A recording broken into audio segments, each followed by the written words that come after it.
법원은 왜 정유라 씨에 대한 구속영장을 기각했을까요? 만약에 검찰이 정유라 씨에 대해 다시 청구한다면 어떻게 될까요? 이분에게 명쾌한 답을 들어보겠습니다. 이정열 전 부장판사 연결돼 계십니다. 부장님 나와 계세요? 네, 안녕하세요. 네, 안녕하십니까?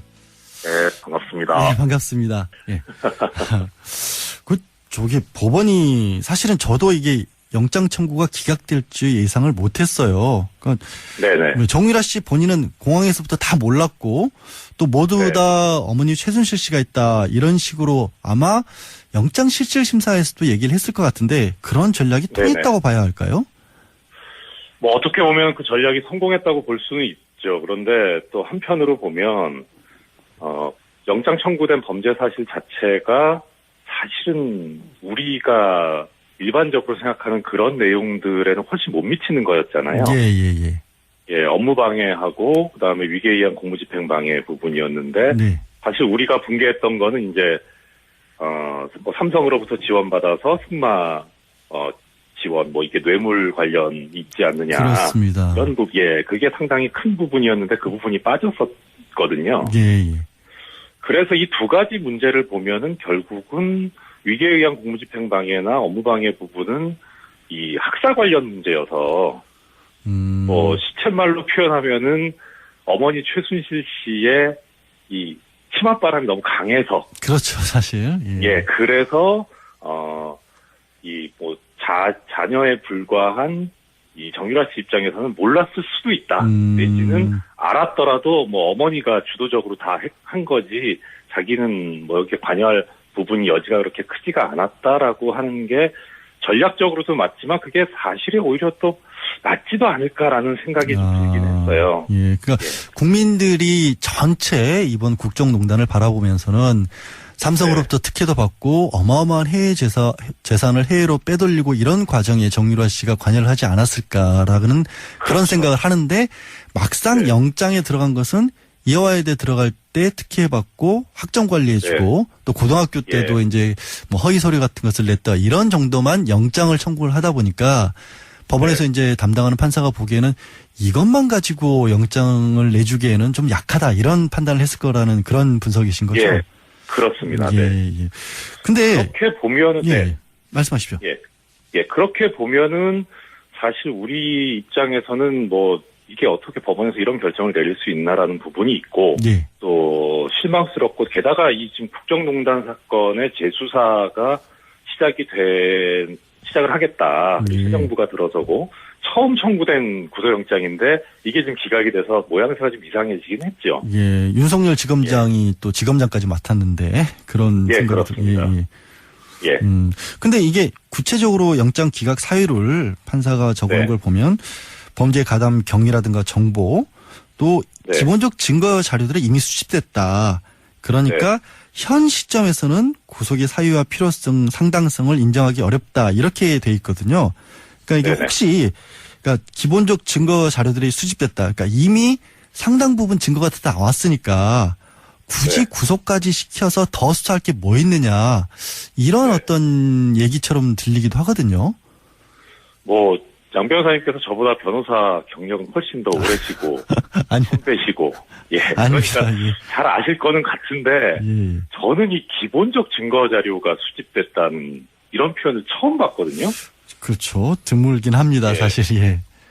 그 기본적 증거 자료가 수집이 됐다면 그러면 더 나가서 뭐 구체적이고 명확한 증거 자료라는 게 따로 있는 거냐. 그 부분은 어떻게 할 건가. 저는 그 보도를 보고 처음 그런 생각이 먼저 들더라고요. 이런 표현이 어디서 나온 건가라는 생각이 들고 그 다음에 증거의 가치에 있어서는 그러면은 영장전담 판사가 봤을 때 기본적 증거 자료가 수집됐으니까 증거인멸의 우려가 없다. 이거는 그야말로 수사에 개입을 하자는 것이고 그리고 그 판단을 왜 영장전담 판사가 하는 것인지 이게 잘 전혀 이해가 안 가더라고요. 너무 안이한 판단이 아닌가.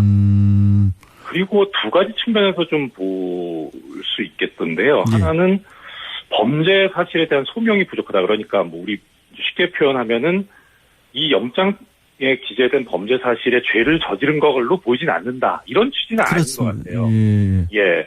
그러니까 결국은 남은 거는 이제 도주 우려가 있느냐, 그다음 증거인멸의 우려가 있느냐, 이 두 가지인데, 도주 우려 관련해서 보면은 일단 정유라 씨 같은 경우에는 당초에 독일에서 거주하는 것으로 다들 알고 있었잖아요. 그렇습니다. 그러다 대만까지 갔죠, 또. 그렇죠. 이건 예. 도주죠. 그냥. 도주죠. 이 도주를 이미 했죠. 도주죠. 예. 예, 했죠.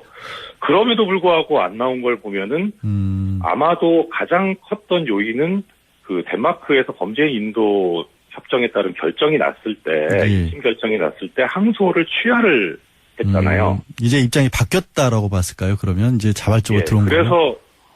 그래서 국내로 들어오는 것을 보고 도주 우려가 없다고 본 것 아닌가 싶은데, 이것은 그야말로 정유라 씨 쪽에 전략이 먹혀 들었던 것 아닌가 싶은 생각이 들고요. 예. 그다음 또 하나 증거인멸 부분 관련해서는 아마 구속영장에 청구된 범죄 사실에 따른 증거는 인멸될 우려가 없다고 보는 게 맞을 수도 있을 텐데. 공범들 재판이 거의 다 끝났으니까요. 사실 그거 그렇죠. 예, 네. 법무방해는. 학사 비리 관련해서는 지금 또 선고가 나고 있고 하니까요. 그런데 지금 정유라 씨 관련해서 문제된 범죄 사실은 이게 다가 아니잖아요. 더 큰 것들이 기다리고 있는 상황이니까. 정말 그렇죠. 그럼 그 부분에 관해서 수사를 해야 될 텐데 그 부분에 관해서 눈을 감은 것이 아닌가. 그러니까 증거인멸의 우려가 상당히 큰데도 불구하고 그냥 너무 편협하게 결정한 것 아닌가 싶고요. 오히려 그렇게 보면은 정 씨는 도주할 우려는 앞으로 없지 않겠는가. 오히려 지금 불구속 상태에서 밖에 있으니까 공범들이 지금 특히 어머니 최순실 씨가 들어가 있는 입장에서는 그 지시에 따라서 향후 문제가 될 수 있는 증거를 인멸하는데 가장 큰 수족이 생겨버린 거죠. 오히려 밖에서. 네.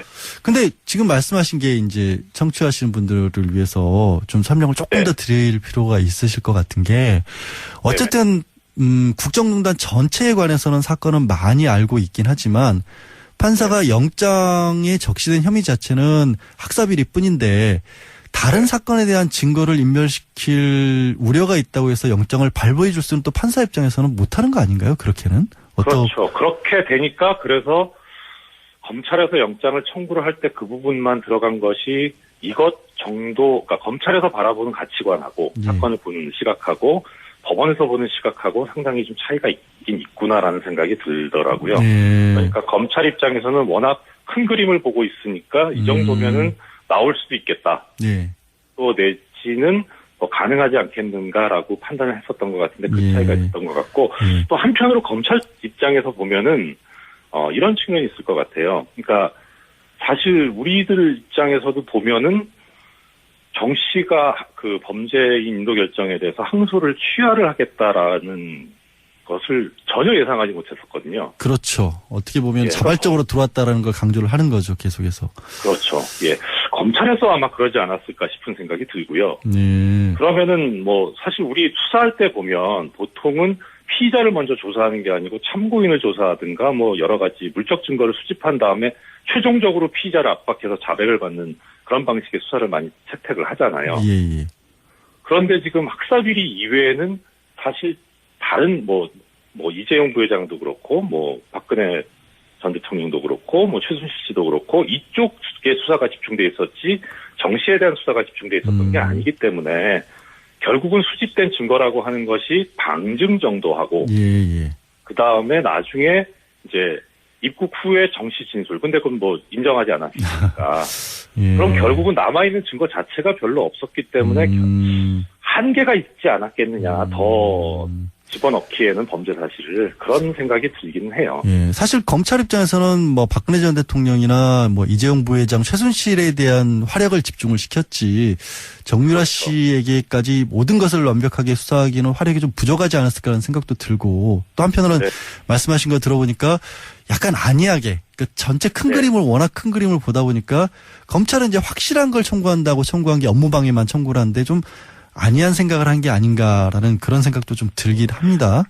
그렇죠. 근데 그것보다는 법원의 안이한 생각이 저는 더 큰 거 같아요. 법원이 더 안이하게 생각을 했다. 아니 그러면 법원이 그렇게 안이하게 생각을 해버렸다라고 하면 혹시라도 계속해서 그 정유라 씨에게 기대할 수 있었던 부분들, 이른바 최순실 게이트의 가장 많은 내용들을 알고 있는 사람이기 때문에 구속을 한 상황에서 어떤 새로운 것들을 얻어낼 수도 있지 않았을까라는 생각을 했는데 그런 것들에 대한 기대가 좀 많이 무너질까요? 정유라 씨에게 얻어낼 수 있는 게 지금 이제 좀 어려워지는 걸까요? 일단 그 부분에 대해서 없지 않아 있을 거는 같아요. 그런데 더 큰 거는, 이 정도 범죄 사실을 가지고 구속이 됐을 경우에 주범에 해당하는 최순실 씨가 상당히 흔들릴 가능성이 높다는 생각이 들거든요.